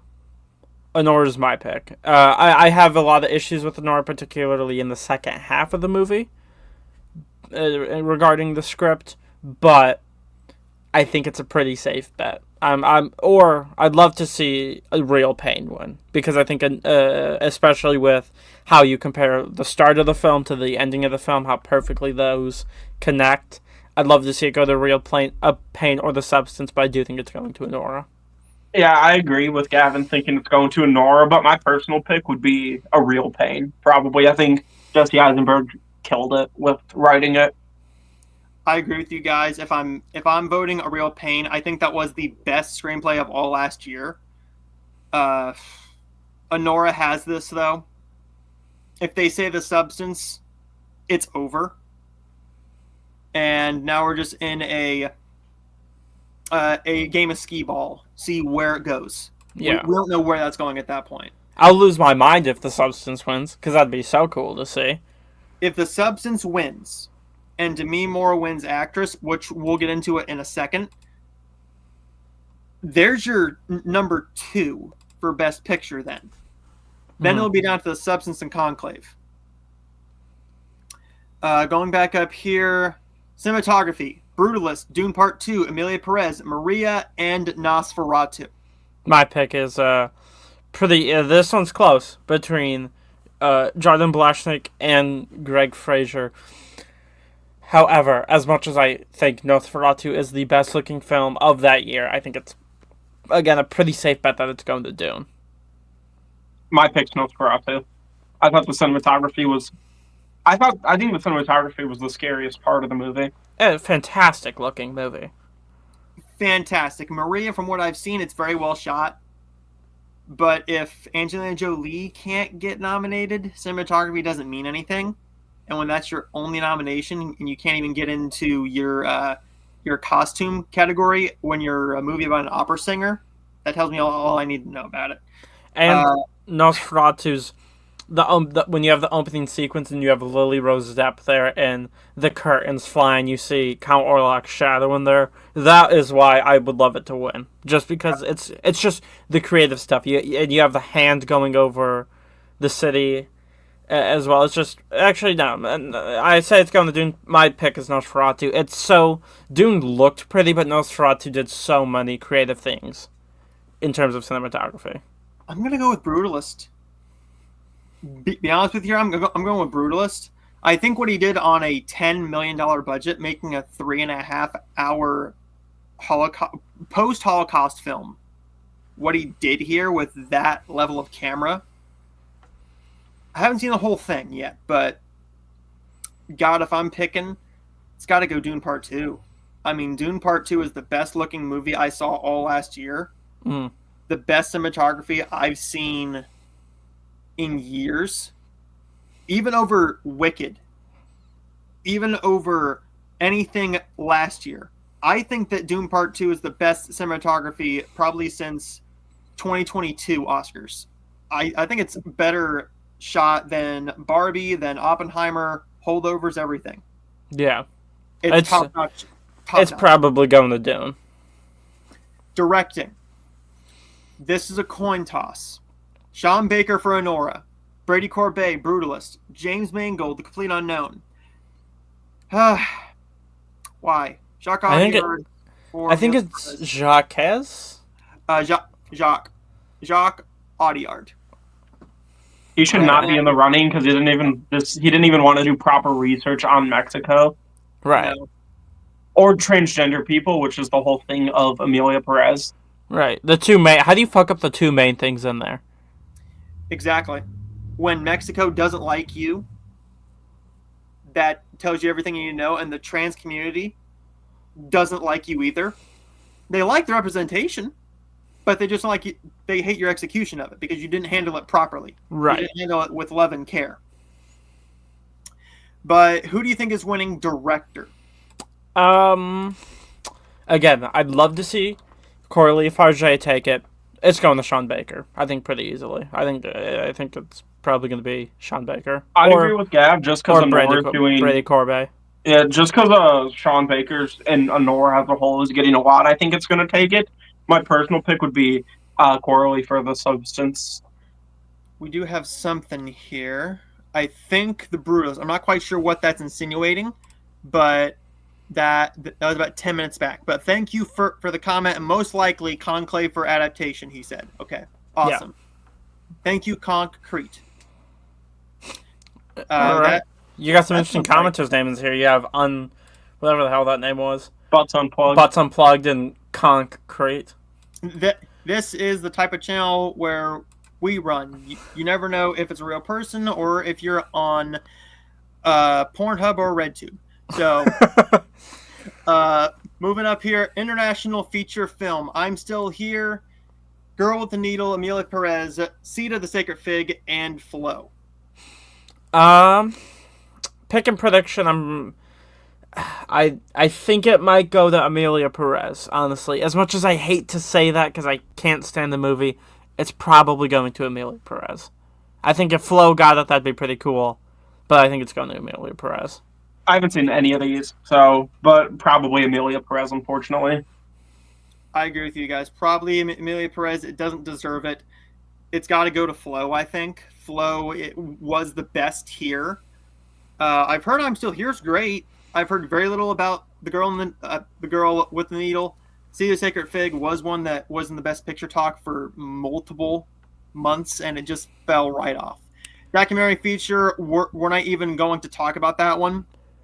It's sweeping all the awards, and it's going to go to No Other Land.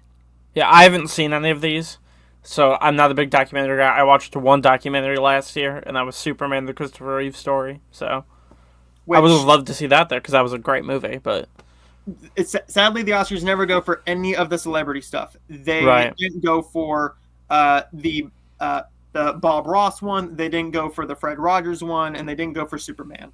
Unfortunately, they just don't go for those. They go for the heartbreaking, overseas, other land stuff. Yeah. Which is fine. Or, like in 2021, they go with something about an octopus called My Octopus Teacher. So, I don't know. Yeah. Going up here to more awards we know about. Animated feature. Flow, Inside Out 2, Memoir of a Snail, Wallace and Gromit, and Wild Robot. I think it's probably going to Flow. But I wouldn't be surprised if it goes to Wild Robot as well, because Wild Robot was... I think that was my favorite animated film of last year. If it wasn't that, it was Transformers 1. But the Wild Robot, I mean, it was extraordinary. So, I'm saying my pick is Wild Robot.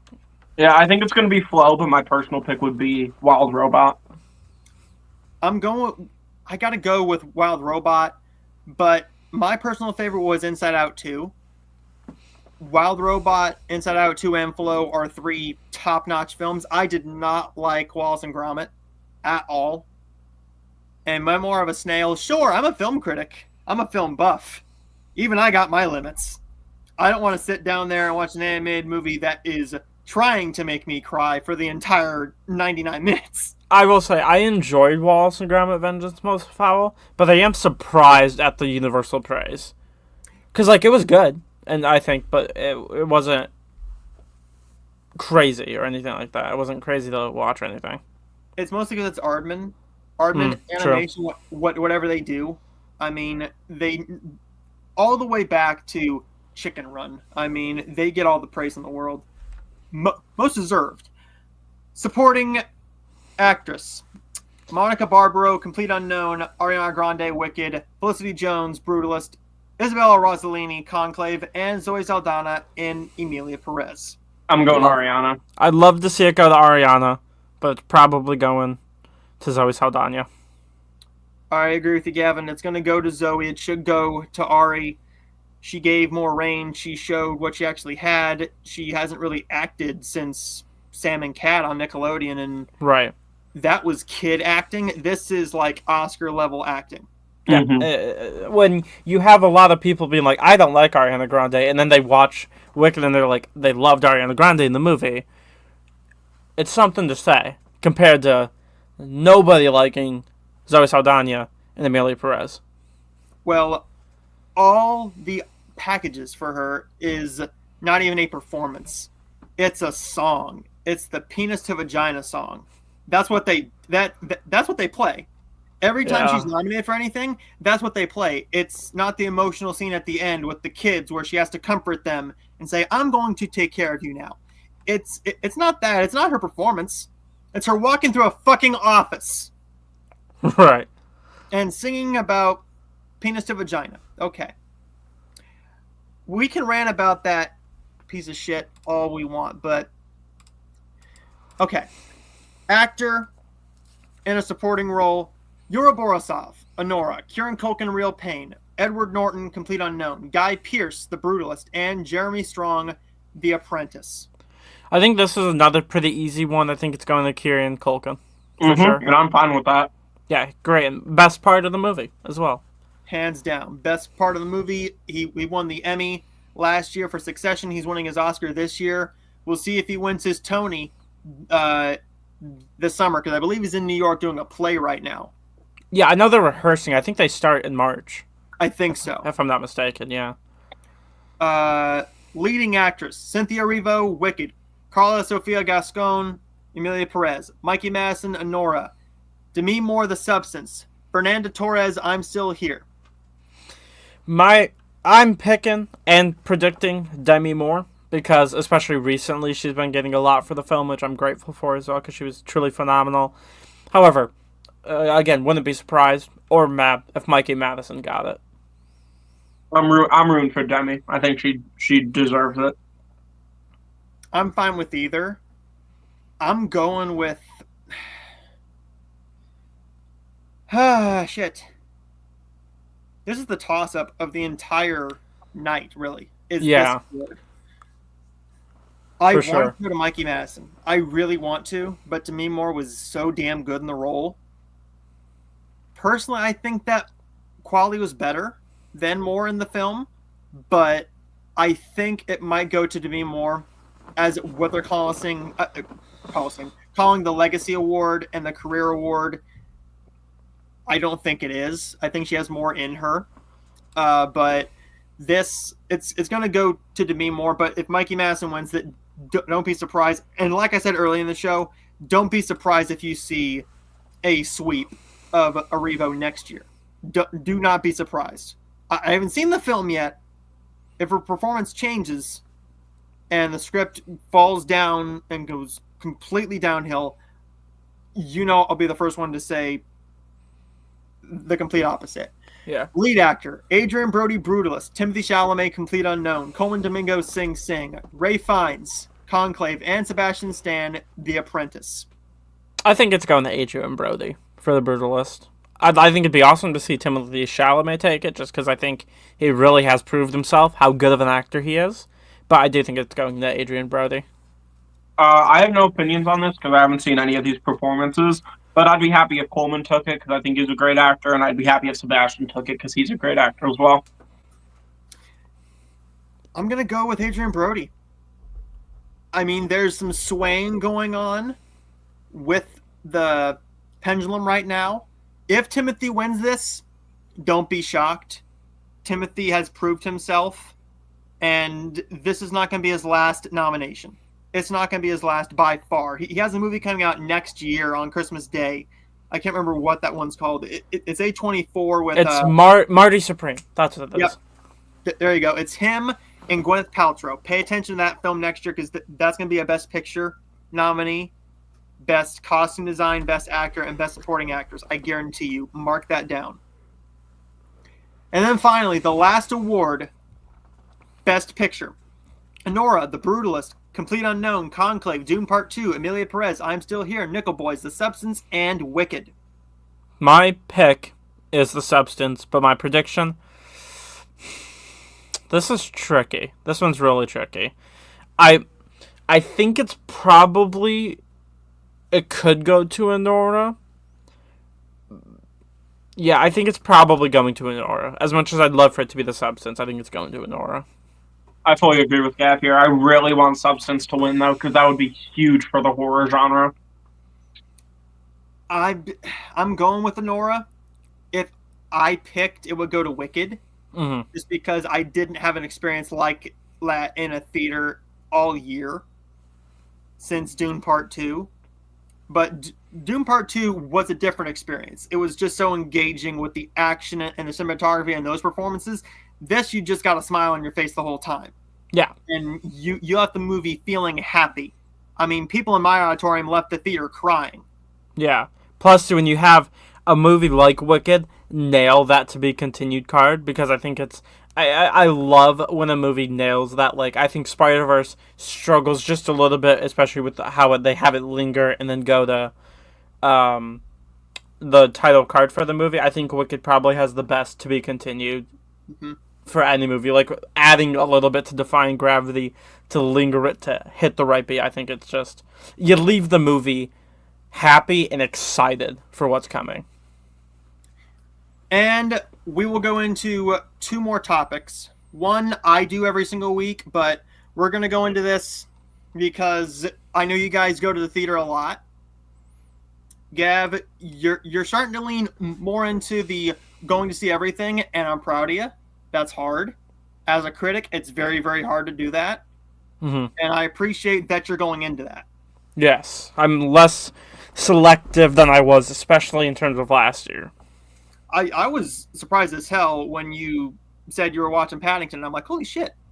Okay. Yeah, my grandma was really wanting to see it, so I was like, what the hell? Why not? And I had a pretty good time, so. 1 and 2 are better. Yeah. But, you know. It was fun. No complaints. And that's all it needed to be. One funny thing about that, though, is when I went to my screening of it, I went with my mom and dad. My dad is the biggest chicken shit when it comes to most movies. Mm. He got so scared in most scenes in Jurassic Park. He can't watch that movie. It terrifies the hell out of him. Out of all movies he got terrified in, not one person jumped when that snake moved. Oh, yeah. His fucking legs went like this, up in the air. And I swear, he almost shit himself right there in that theater, and I went, you all right? Yep, I'm fine. I'm like, okay, cool. But we're going to go into the March movie preview. We're going to use releases.com. We're not going to go all into the VOD stuff. There's some VOD stuff coming out, but I'm normally the one who watches all those low-budget garbage movies mostly. But going down here, we're gonna start off with we're not gonna do the Blu-ray, that's for Luke. So on Prime we have a remake of Picture This. Oh, was it the remake? I didn't know that. I knew it was coming out. I didn't know it was a remake though. I believe it's a remake of the actually Tisdale movie with I forget his name. He was the guy who was Fred in the live-action Scooby-Doo movies on Cartoon Network. Robbie Amell? Robbie Amell. Robbie Amell. There he is. Do you have any interest in that? I might check it out. You know, for some of the Prime movies, they come out on Thursday. Sometimes I won't be able to catch a new release on Thursday. I'll go Friday, so I'll watch it and review it. Those typically do pretty well. I might check it out. You know, I don't really know much about it, but, I mean, it's probably going to be enjoyable enough. It's not like Netflix where pretty much everything they have coming out is shit. Yeah. The big one for that week is Mickey 17. I know we're probably all going to go and see that one. Yep. Mhm. I'm going Friday. Is the Love plan. Robert Pattinson. Can't wait to see him in something new. I don't know when my theater's getting it because they don't have set up or it even announced yet. So great. But I do know that we're getting a movie the next week, so that's great for me. In I the have a Lost scooter. Lands, I will say, looks fucking hilariously bad. I saw the trailer for that. It looks hilarious.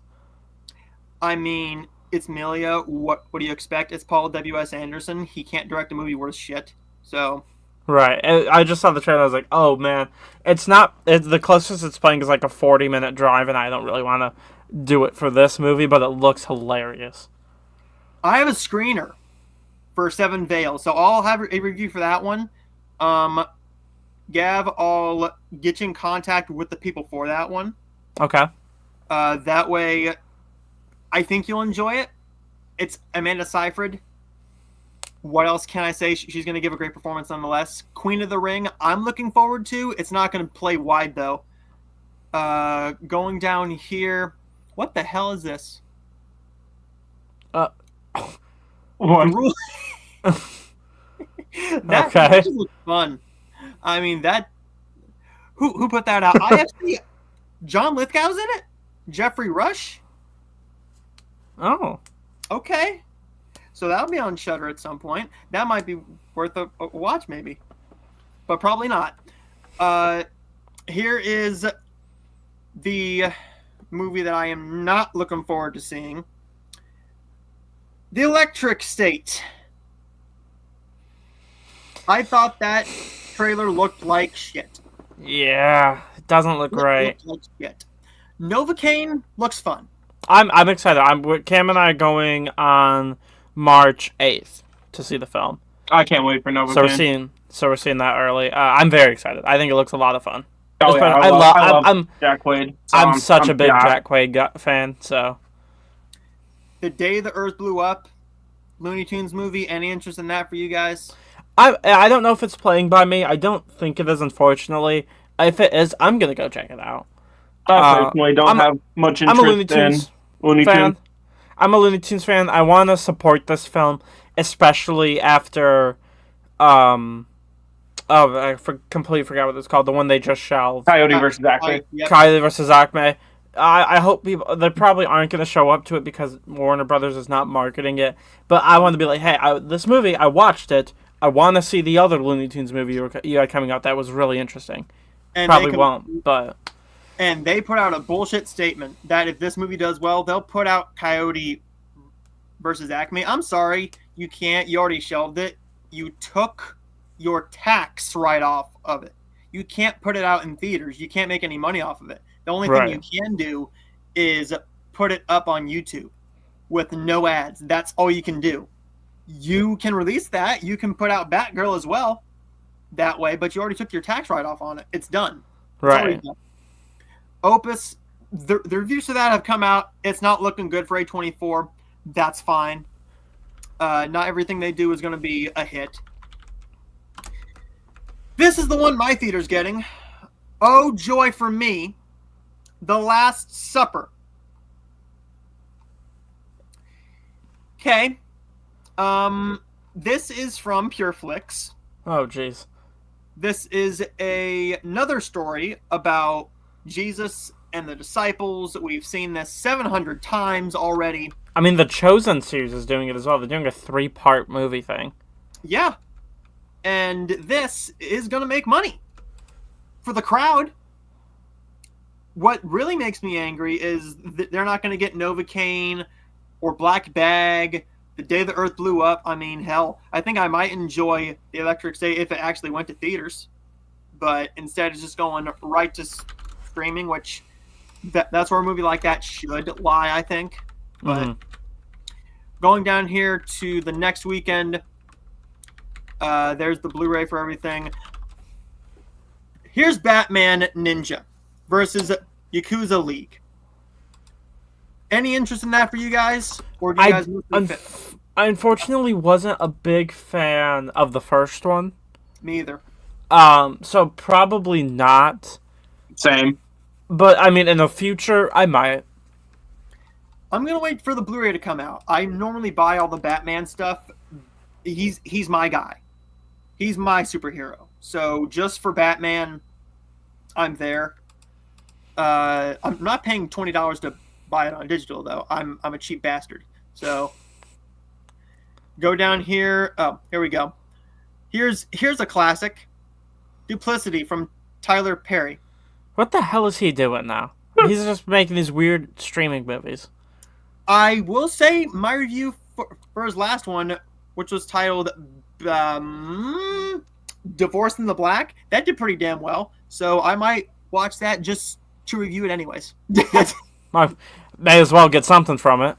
Yeah, it's not gonna be any good. The movie that gave me a lot of shit, Snow White. Okay, Snow White. I'm the only person who's excited for it. Yeah, I don't think it looks very good. I'm gonna go check it out because I love Rachel Zegler. Yep. And I think she is probably gonna be good in the film. Gal Gadot, maybe not. I think she's a pretty bad actress. But I'm gonna go see it. What about the Alto Knights? Any interest in that, and like a De Niro playing two roles type of a movie? At first, I wasn't, and then the trailer played ahead of Companion, and I think it actually looks really good. I'm quite interested in the Alto Knights, but I'm a big Robert De Niro fan. My grandma is probably going to want to go see that one, because she loves Godfather Part 2 especially. So, I'll probably go take her to this one. Yeah, I think it'd be a movie she'd enjoy. So Yeah, I thought the trailer was neat, but I don't know if I'll check it out in theaters. This one I'm interested in. I'm going to try and get a screener for this one. Magazine Dreams. That's the Jonathan Majors one, right? Yep. That's where he plays the amateur bodybuilder. That is from Briarcliff Entertainment. Yeah, I can probably get us screeners for that one, no problem. Going down here to finish it up. Doesn't look like there's anything big releasing that week. Go down here to the 28th. This is the bigger week in the entire month, and this is going to encompass Working Man, which I'm going to be honest with you, I was not a fan of The Beekeeper like everybody else was. I thought it was solid, but it's just another Jason Statham action movie.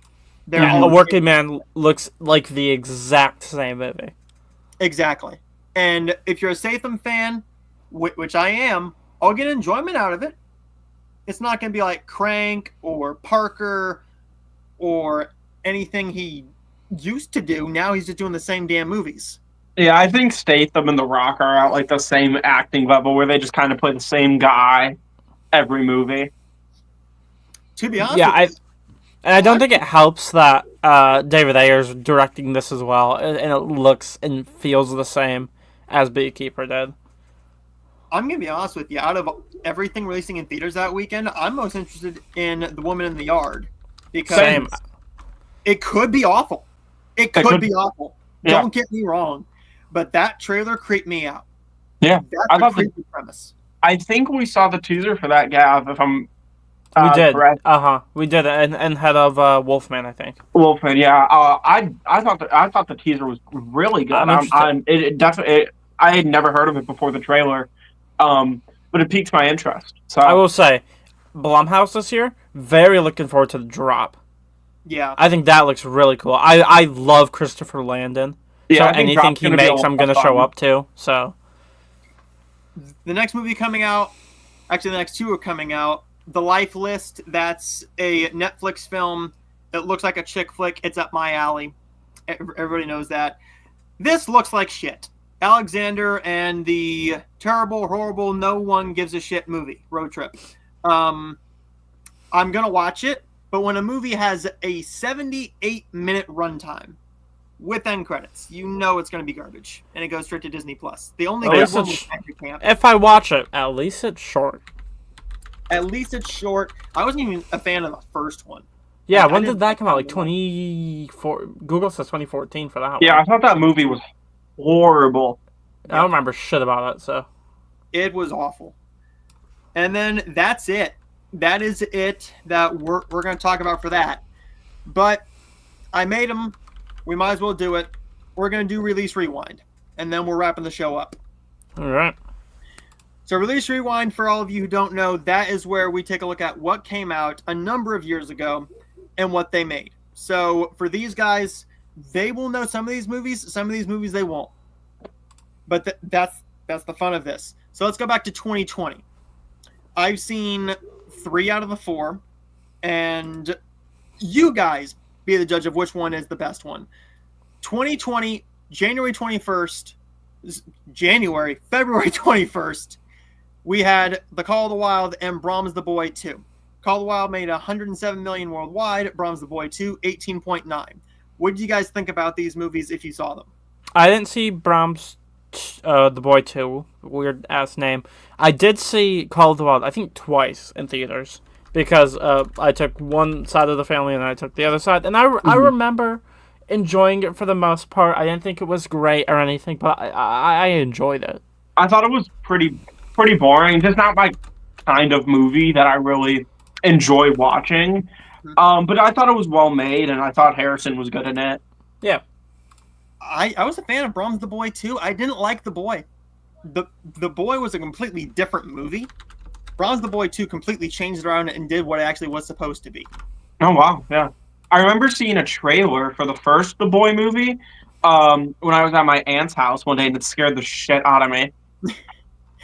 Watch it. I guarantee you'll like Night Swim and Imaginary more. Just saying. Damn. Damn. Impractical Jokers, the movie, made 10.4 million, and Emma, another telling of Emma, with Anya Taylor-Joy, I believe Mia Goth also in that, in a minor role, made 27 million. Any interest in those ones? Haven't seen either. I love the show Impractical Jokers, but I've not seen the movie. I think we watched like a third of the Impractical Jokers movie, but I haven't seen either. But like Gavin said, we do really enjoy the show. Emma's more my alley. I'm a period piece guy, so give me a Irishman, a Little Women, a Princess Bride, and Emma. I'm already sucked in. 2010, Shutter Island made almost $300 million. Damn, I haven't seen it, but yeah, same. Haven't seen it. I added that to my watch list for next month. Pitch Black, 53.1 million, and Boiler Room, 2 Vin Diesel movies that opened wide on the same day. That's a hilarious poster for Pitch Black. Haven't seen either. Haven't heard of either of these. Actually, same. At first, I thought it was Riddick. That's actually what it is. Pitch Black is the first. Oh, okay. I think Pitch Black is first, or The Chronicles of Riddick is first. I can't quite remember. Also that week we had The Whole Nine Yards and Hanging Up. I've seen Hanging Up. It's a chick flick. It's fine. It's a 90s, early 2000s craze. If you're a fan of like Friends or Designing Women, it works. But it's fine overall. 1990, Madhouse and Nightbreed came out. Madhouse 20.4 million, Nightbreed 8.6, and a movie I've personally seen, Glory, 26.8 million, and Revenge made 15.5 million. Any interest in any 4 of those? I've not seen them, though. Haven't seen or heard of them. Glory, I think, would be up your alley. It's a war movie, and Denzel, that's the one that made him. They're very powerful. Oh, wait. No, I have seen this. I looked up Glory because I thought it sounded familiar. I have seen this. Yeah, Matthew Broderick, Denzel Washington. Is it one of those movies we've watched in school, maybe? Yeah, I think we watched it in 8th grade. If you look at the poster, you'll know it. Oh, yeah, we have seen this. Yeah. Yep. I liked it when me too. It was one of the movies I liked more that we watched in school. And there we go, everybody. There's that. Normally we do a Netflix top 10. Nothing really dropped on Netflix this past week, so we're not even going to worry about it. The only new thing that dropped was the Robert De Niro series Zero Day, or Day Zero, or whatever. I think it's Zero Day, I want to say. And then we normally do the box office. We talked about that already. But as always, everybody, like and subscribe if you're new. But before we go, I gotta plug these guys' channels, so I'm gonna let Cam go first. Why is it not letting me? There we go. Cam, where can we find you on social media, and plug your YouTube channel? All right. So on all my socials, I am under some variation of Camcross Comics. So it should be pretty easy to find me. I talk everything Marvel, movies, shows, games, of course, the comics. Busy year for Marvel. So if you're a fan of Marvel, there's no better year than to tune into the channel and check it out, because I will be covering everything, especially I had covered the new Spider-Man show, covered Captain America, and then of course next week we begin our haul through Daredevil Born Again. So it's a great time to be a Marvel fan. So if you like Marvel, definitely check out my channel. And Gavin, where can we find you? Yeah, so I'm on less stuff. I am on YouTube and Instagram, both of those being Gavin Cross Reviews. I review movies, TV shows, the occasional video game. It's just a lot of fun. We talk about news stuff, big fan of Popcorn Bucket, movie Popcorn Buckets over there. And on my Instagram, you'll see, whatever Popcorn Buckets I get, or my little short reviews, stuff like that. So if you love movies, if you like Noah's channel, you'll probably like mine as well. And for me, guys, you know where I am. You're subscribed to my channel. I got a very diverse audience, and I love it. I have some very weird-ass names here. God love them. Thank you, Butts Unplugged and Concrete. Great. And stay tuned, because I have 2 brand new interviews with Hallmark stars coming up. I just interviewed Emily Tennant with Amanda and Kirsten. That video is going up tomorrow. And on Friday, we're talking to Cindy Busby. So if you're a fan of Heartland, if you're a fan of When Calls the Heart, there's a spinoff on the rival channel, When Hope Calls. She's going to be in that with Christopher Russell. If you're a fan of Hallmark movies, you'll know Cindy. She's been in all those. That's my genre. We can't wait to talk to her. I love the girl to death. She's amazing. She's so sweet. But check out those very, very soon. And until next time, everybody, we'll see all of you guys next time. So where